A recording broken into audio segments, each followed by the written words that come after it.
How's it going, people? Welcome back to a slightly different casual gamer review. The reason this is different is because I'll be looking at a demo. Therefore, there will be no score given, as that wouldn't make any sense, but instead I will just give my general thoughts as to whether or not this game is something you should try. Smash that like and subscribe button if you want to see more of this content. The demo is the first Berserker Khazan, developed by Neopol. This took me approximately 3 hours to complete my first playthrough. The term soulslike is thrown around often nowadays, even if a game only mirrors a single mechanic from Dark Souls. That is not the case here. The first Berserker Khazan is a fully fledged soulslike. The gameplay loop revolves around slow, calculated combat where you can either dodge or parry your enemy's attacks before getting a few hits in and repeat. You are restricted by a stamina bar, and so attacks, blocks, and parries must be carefully placed. There is steep difficulty, especially in the bosses, and each checkpoint gives you a chance to rest at the sacrifice of enemies respawning. You have consumable slots, the top being a health potion that can only be refilled at the checkpoints. Then you also have other expected items in your tool belt. These range from throwing items to elemental weapon buffs to status effect cures, all sticking to the usual Dark Souls script. Following this script, when you defeat enemies, you get the souls or currency equivalent that you can spend to upgrade your stats. If you die,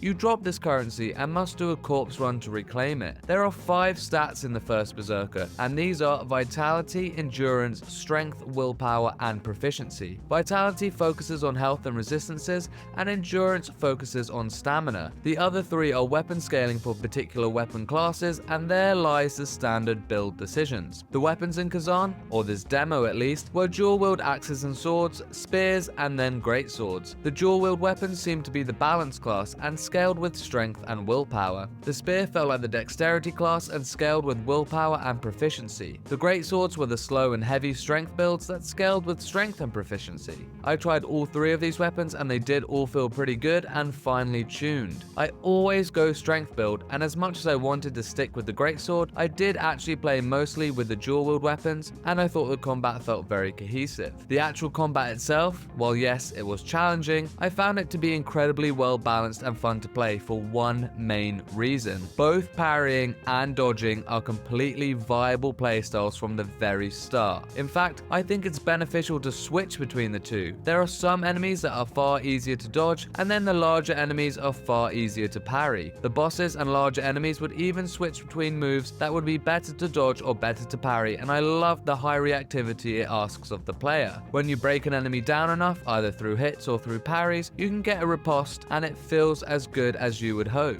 While the first Berserker does all these Souls-like mechanics very well, it does branch off from the script slightly with some of its own. The first one was my favorite, and I thought it was absolutely genius. When fighting bosses, and only bosses I should add, when you die you gain some Souls currency. It places the souls you dropped outside the door of the boss room, but also gives you some extra depending on how far you got in the fight. Therefore, if you are struggling, you may even be able to increase a couple of levels in your stats simply by continuing to try and defeat the boss. This is a fantastic mechanic, and I can't believe other games don't do this. It effectively eliminates the need to go and farm levels. Secondly, we have the skill tree, which adopts the system seen in Sekiro and more recently 9 Souls. You gain XP from defeating enemies, and it builds up until you get a skill point, which can then be used to purchase a skill from the tree. As far as I could tell, the XP is lost on death, but once you accumulate the point, that's locked in and can't be lost. The skill tree was much larger than I expected, and it was split into fast attack, heavy attack, parries, and dodges. Some of the unlocks would simply be an increase in percentage points here or there, but some would be genuine moves. You have a bar of 3 available move slots which can be utilized to do a special move in battle. These moves consume a different bar to stamina, and I wasn't 100% sure how it refilled. I think it was just gradual through successful hits, parries, or dodges. Thirdly is the projectile attack. This doesn't use any consumables but the same bar that the special moves use. Therefore, really, you always have a range attack on you, which was nice. The demo consisted of 2 levels of the game with 2 main bosses. After the first main boss, you actually get the opportunity to choose a difficulty level, easy or normal. I kept it on normal, and it was a challenge, but I didn't think it was too difficult compared to the other games in the genre. The second boss was considerably harder, but also a much more intuitive fight to learn. It really does draw in everything available to you in the demo, which I applaud the devs for. The enemy variety as a whole was pretty varied, considering this was only the first first 3 hours or so. There were normal grunts, split between shield, sword or archer categories, and then there were knights. As for the non-human enemies, there were wolves, monkeys and yetis. The map setup is very Dark Souls 1, and you can loot back on yourself to unlock shortcuts to the checkpoints, and a little bit of exploring will find you a chest or a mini-boss hidden around a corner. You also cannot jump in this game, which is kind of infuriating, but I get it. They want to keep the exploration linear. Visually, Khazan takes the route of a very stylized, almost cel-shaded look. Khazan himself looks awesome with his long flowing blonde hair and his body just shredded with wounds and muscles. The whole of the demo takes place in snow, and the contrast of the blood hitting the crisp white snow is certainly eye-catching. I honestly can only gush about the art style as it just looks incredible on screen. The boss designs were excellent, and the second boss in particular had some great combat animations. The slight issue was that I did experience frame drops, particularly coming in and out of cutscenes, which was very noticeable. I hope the devs will have this somewhat fixed come launch. Fashion Soul seems to be back in action here, as I picked up several armors, some of which were definitely cool, but nowhere near as cool as the ones they've been showing in the trailers. I can't wait to get my hands on the coolest looking armor with the worst stats. On the audio side, there wasn't much spoken dialogue, but what was spoken was great, as it is the lovely Ben Starr of Final Fantasy XVI fame voicing Khazan. The music itself was fine, but nothing spectacular. Once again though, this is just a tiny slice of the full game. The little bit of story we got was a setup to your overarching quest. Khazan is accused for treason at the start, and the tendons in his arms are sliced as punishment. This obviously disables him, and he is being taken away to accept his fate.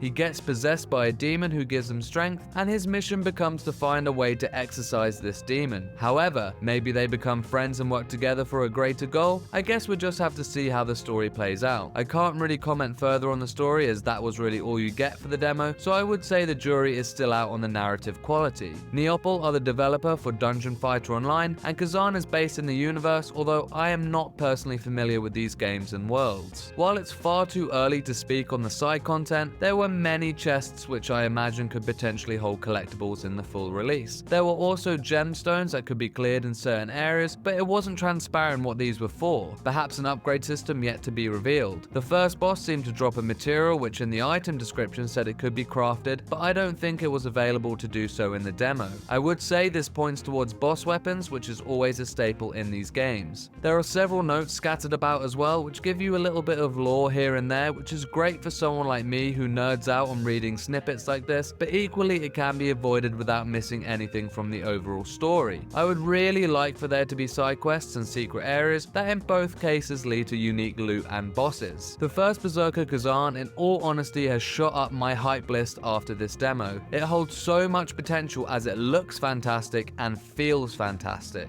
With combat and build variety like this, it could really become a sleeper hit. The visuals are just a bonus. The areas it must stay consistent on are the story, the boss designs, and I would like to see it move to areas outside of the snow. You keep these things varied and the game will remain fresh, otherwise I could see it becoming stale quite quickly. Overall though, I was very impressed with this first hands-on with the game, and I can't deny that it's going to be a day one get for me when it releases on March 27th for PS5, Xbox Series and PC, especially as progress from the demo carries over. Let me know in the comments below about what you thought of the demo and what your hype levels are for this game, or if it's even on your radar at all. If you enjoy this content, please leave a like and subscribe, and for everything casual gamer, keep it here. Peace and love.